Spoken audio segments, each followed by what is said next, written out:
buenas tardes. Primeramente, darle gracias a Dios por otro día más de vida. Y a ustedes también porque muchos se han suscrito a nuestro canal, a mi canal, me están siguiendo mis análisis. Recuerde que es un análisis desde mi perspectiva, desde mi corazón. Aquí digo lo que otros nos dicen la realidad de Cuba, con seriedad, puntos con seriedad, de información que recibo de la isla, de mis análisis también que hago a través de la información que veo. Bueno, el primer punto que quiero tocar es un punto muy doloroso, que es el punto de las personas de tercera edad. ¿Cómo se encuentra el 70% de los viejitos en Cuba? El segundo punto es el reparto agüero atrás de Santiago, atrás del cementerio Santa Efigenia en Santiago de Cuba, en las condiciones que se encuentra este reparto. Y el tercero, que es muy importante, las declaraciones del jefe de la policía, Oscar Callejas, sobre la disidencia en Cuba, o eso que le llaman a ellos la contrarrevolución cubana. Ahora quiero tocar el primer punto, el 70% de las personas de la tercera edad en Cuba. ¿Cómo se encuentran esas personas? Esas personas, ¿cómo está su bienestar en Cuba? Después que dieron toda su vida, toda su juventud, todos estos años por esa revolución, que se incorporaron desde muy joven al proyecto de Fidel Castro. Esas personas que estuvieron dispuestas a luchar por la revolución cubana. Hoy esas personas están olvidadas en Cuba. Hoy las condiciones de vida de ese 70%, de la mayoría de las personas de tercera edad en Cuba, 70% es unas condiciones paupérrimas, es unas condiciones de pobreza. Ahí vemos a los viejitos en Cuba vendiendo el periódico para poder comer. Ahí vemos a los viejitos en Cuba de la tercera edad vendiendo las bolsitas plásticas afuera de la shopping, de los mercados campesinos. Es increíble que después que hayan luchado tanto estas personas, hayan luchado tanto por esta revolución, hoy están en esas condiciones y estén en el olvido total. Viejitos de la tercera edad que hace muchos años no toman un vaso de leche en la mañana, que se comen un solo pan y hay veces que no se comen el pan porque se lo guardan a los nietos. A ese pancito de 8 onzas que llega en el país para que el pueblo cubano pueda comer un pan de 8 onzas de mala calidad, lo sabemos también. Esos viejitos cubanos que no comen 3 comidas al día. Esos viejitos cubanos que no conocen los mariscos, que no conocen un buen pescado, un buen filete de salmón, que hace más de 30 años no se comen un buen bistec de res.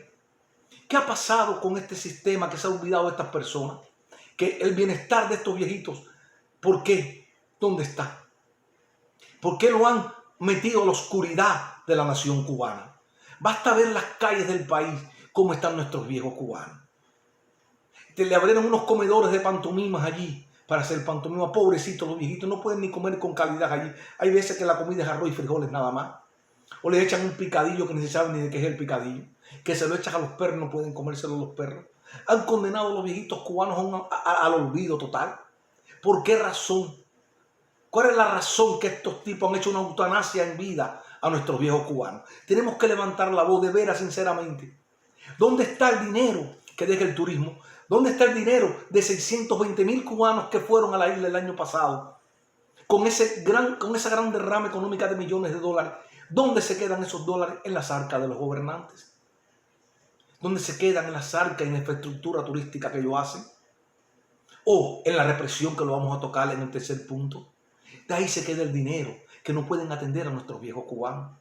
Es increíble ver a nuestros viejitos cubanos, esos viejos que dieron su vida por esa revolución, y lo recalco así porque muchos se incorporaron a Playa Girón, muchos se incorporaron a los movimientos en la guerrilla del Escambray, muchos se incorporaron a la lucha internacionalista de Cuba en las aventuras de Fidel Castro por diferentes países del continente, de diferentes continentes del mundo, principalmente en esa África. Ahí esos viejitos cubanos, que hoy son viejitos cubanos, dieron toda su vida y están olvidados en la oscuridad más perversa de esta revolución corrupta y asesina, que no pueden agarrar sus medicamentos bien, con calidad. Muchas de estas personas con enfermedades crónicas, que cuando van a la farmacia se acaban los medicamentos porque hay una red subterránea de corrupción en el país. Desde que sale de las farmacéuticas el medicamento hasta que llega a la farmacia, se revende por fuera medicamentos. Y los pobres, ¿qué hay con los pobres de Cuba? ¿Qué hay con esas personas de la tercera edad en Cuba? Tenemos que levantar la voz y denunciar esta corrupción que hay en el país, comenzando por esa corrupción de arriba, la corrupción de la cúpula gobernante. El segundo punto escabroso también es las condiciones que se encuentra el pueblo agüero en Santiago de Cuba, un pueblo que colinda con la parte de atrás con el cementerio Santa Efigenia. Un pueblo que hoy las condiciones son paupérrimas, de una pobreza extrema total. Cómo corren las aguas albañales por esas calles que no son ni calles asfaltadas. Cómo corren esas aguas albañales cuando los niños hay momentos que no pueden ir a la escuela. Porque corren las aguas cuando llueve, se inundan las casas de porquería de las aguas negras de la ciudad. Y que han hecho caso omiso las autoridades de Santiago de Cuba ante este desastre, donde la mayoría de los que viven ahí son negros, personas negras, ahí de la raza negra, que se han olvidado totalmente de ellos. ¿Cómo vieron ellos con su vista? Lo vieron esos vecinos de allí, de Agüero. ¿Cómo vieron la remodelación del cementerio Santa Efigenia? ¿Cómo se le metió millones de pesos al cementerio Santa Efigenia? Porque iban a descansar los restos de Fidel Castro. Y atrás hay un pueblo humilde sufriendo por las carencias de la infraestructura, donde corren las aguas armañales. Pero es que ahí no va el turismo va más allá de ese muro. Hay que ver, basta ver a los niños cómo están en las condiciones que están, las personas de la tercera edad, enfermeras, profesionales jubilados que viven allí, viven en condiciones paupérrimas, en condiciones increíbles, 61 años después de la revolución.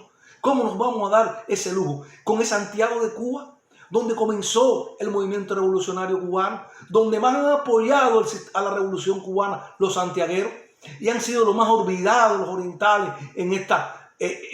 por esta revolución, por 61 años de revolución. No podemos permitir esto, 61 años más de desastre total con la isla. ¿Qué respuesta dan las autoridades de Santiago de Cuba? Ninguna. Son unos corruptos. Como vive el primer secretario del partido, él vive en Vista Alegre. Él tiene una casa en la playa en Baconao. El jefe del gobierno también. Todos los dirigentes van de vacaciones a las playas más lindas de oriente del país o en los centros turísticos, porque yo tengo información que los ministros y viceministros en este año de las vacaciones en agosto, el mes de agosto, muchos fueron a los hoteles todos incluidos en el país con sus familias allí. Los ministros, viceministros, dirigentes del partido, dirigentes de provincia del gobierno, visitando las playas de Guardalabarca, ahí los de oriente del país en Baconao, van a Varadero, van a Los Cayos con todo incluido, al Cayo de Santa Lucía, a todos los cayos van estos dirigentes cubanos con su familia. ¿Y quién paga eso? Ellos sí pueden ir con su familia. ¿Por qué un médico cubano no puede ir con su familia? ¿Por qué un ingeniero cubano no puede ir con su familia? ¿Por qué una enfermera cubana, un profesional, un militar cubano no puede ir ahí con su familia a esos hoteles? Pero la cúpula gobernante sí va y disfruta de los lujos que están vedados para el pueblo cubano. Esa fue la revolución que llegó para los humildes y de los humildes, donde hayan olvidado ese pueblo. Basta ir a Santiago de Cuba, Reparto Agüero, cómo están las personas olvidadas allí, olvidadas, desesperadas, porque las aguas se meten dentro de sus casas cuando llueve, que corre la porquería por las calles en ese reparto. Y después de 61 años dice, no han resuelto el problema. No van a resolverlo, amigos, porque no pueden, ellos no han podido, porque son un gobierno ineficiente. Yo siempre he dicho que si se someten ellos a unas elecciones libres y democráticas, ellos pierden, porque es que no hay pueblo que pueda justificar el desastre que se encuentra el país. No hay pueblo que pueda justificar ver a sus abuelos como están, ver a nuestros padres como están en Cuba. No se puede justificar eso, amigo, aunque tú defiendas a la revolución desde el exterior. Eso es indefendible completamente. El sistema socialista cubano fracasó. Cuba tiene que entrar en una nueva etapa de transformación con todos estos tipos fuera del gobierno o presos por lo que han hecho con el país, como se han robado todas las riquezas del país, como se han corrompido y manejan hoy todo el dinero que está vetado para el pueblo. Ellos se viven bien. En sus casas no corre por sus calles donde ellos viven las aguas arbañales con porquería. Ahí donde vive Machado Ventura en el Bosque de La Habana, donde vive Raúl en la Rinconada, donde vive Díaz-Canel en el Reparto Siboney. ¿Cómo están sus calles? ¿Cómo están sus casas? Que no se caen, pintaditas con mantenimiento, aire acondicionado, buenas comidas. ¿Y el pueblo cubano qué? ¿No se han sentado ustedes como políticos, como mandamás de un país? ¿No se han sentado a pensar por el pueblo? Siéntense un día que estén comiendo en su casa los manjares que están comiendo y piensen en ese pueblo. Piensen en los viejitos de la tercera edad que no se toman el vaso de leche que Díaz-Canel, que está gordísimo, se lo toma en la mañana, o se come el buen sangre y los buenos huevos revueltos con jamón y queso. Siéntense a pensar eso un día ustedes, dirigentes cubanos. Por favor, siéntense un día nada más que estén sentados en su mesa de su casa en pensar en el pueblo. De verdad. Se lo pido. Hagan ese ejercicio. A ver si pueden tener y tienen vergüenza de hacerlo. Háganlo realmente. A ver, los retos que puedan hacer ese ejercicio. Para que piensen realmente en los viejitos cubanos. Piensen en ese pueblo que se está inundando de porquería, reparto bueno en Santiago de Cuba. Pero vayan a La Habana, cómo están los repartos en La Habana y en el resto del país. Pero yo los retos, siéntense a la hora de la comida, que estén comiendo, que estén desayunando, que estén cenando. Siéntense en el pueblo, piensen un momentito en el viejito cubano, en ese viejito cubano que es de Centro Habana, de Santiago de Cuba, de Camagüey, de todo el país. Piensen un momentico en ello. El tercer punto es la declaración del señor Oscar Calleja, jefe de la Policía Nacional Revolucionaria. El coronel Oscar Calleja. En una entrega que le hicieron el vicealmirante Gandarilla, ministro del Interior, ante las autoridades del partido en Ciudad de La Habana y del gobierno. El señor Calleja dijo que la policía está lista para defender a la revolución, que la policía está lista para reprimir a los contrarrevolucionarios, que la policía está lista para no dejar que se alce la contrarrevolución en el país y que están listos para combatir al grupo clandestino, este grupo clandestino que está saliendo en el país, que para mí felicidades por su valentía, son valientes. Pero hoy la policía, el Ministerio del Interior, la contrainteligencia están dando y trabajando duro para poder desintegrar al grupo clandestino. Este grupo opositor que ha salido, que ha dicho el cambio es ya. Porque si el cambio es ya, no podemos permitir que siga 61 años de revolución más socialista, de dictadura. No podemos permitir que estos tipos se sigan robando el país de la manera que se lo han robado. Que se sigan corrompiendo el país. Como la red de narcotráfico en el país, como ellos son los mismos que la distribuyen. La droga incautada en ocasiones en el país ha sido distribuida por las mismas autoridades de la Policía Nacional Revolucionaria. Porque está ahí, esa información está ahí. Son las mismas autoridades las que distribuyen las drogas en Cuba, en el país. Son las que la incautan y después la distribuyen. Las calles de La Habana, de los paraísos turísticos en el país, están inundadas de drogas. Las discotecas. Basta ver a La Habana nada más. Basta caminar por el malecón, por La Habana Vieja, por el Vedado, cómo te ofrecen la droga y cómo los turistas compran la droga a lo que sea.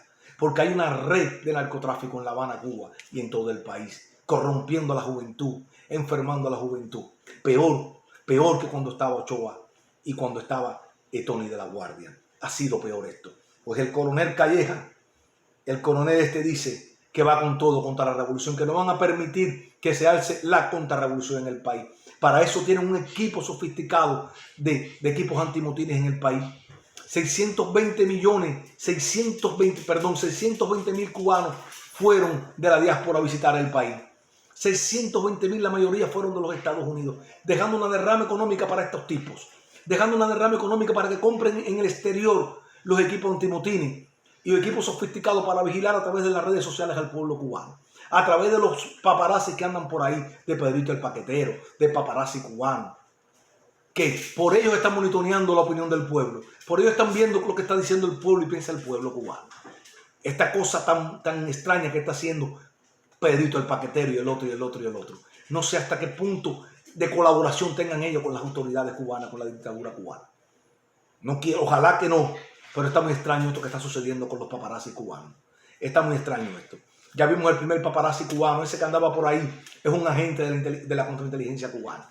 Hoy tiene una plataforma para desprestigiar a Ale Otaola y desprestigiar a muchas personas y defender lo indefendible. Este paparazzi que se prestó para el juego y está trabajando para la contrainteligencia cubana en La Habana, Cuba. Y sigue el paparazzi cubano.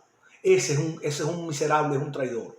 Ese muchachito está trabajando como colaborador eficaz de la contrainteligencia cubana. Esto es lo que está pasando en Cuba. Estas son las declaraciones del señor Calleja. Cómo está la Brigada Especial de la Policía especializada en el bosque de La Habana o ahí en el Parque Amindale, lista para salir con sus equipos antimotines en el primer momento que el pueblo intente alzarse en manifestarse en contra de este régimen malvado y corrupto que hoy gobierna Cuba. Señores, tenemos que saber la verdad de lo que está sucediendo en cada rincón de nuestra patria. que estos corruptos se han apoderado de Cuba. El cambio debe ser ya en este 2020. Que Dios y la Virgen bendiga a Cuba, para todos los que crean en Dios o en la Virgen, para todos los que crean en otra cosa que en lo que crean. Pidamos todos los cubanos juntos porque el cambio sea ya en este 2020. Necesitamos salvar a nuestros viejos cubanos. Necesitamos salvar a las nuevas generaciones cubanas, las que vienen, que hay un gran problema mental aquí de nuestra patria. Un gran problema mental grave. Ese es el gran problema y el gran reto que tienen los que podemos reconstruir Cuba, reconstruirla, a un gran reto con la forma de pensar del cubano. Ese es el primer reto porque es muy importante. Es muy fuerte el daño que han hecho este sistema comunista, socialista en la mente del cubano.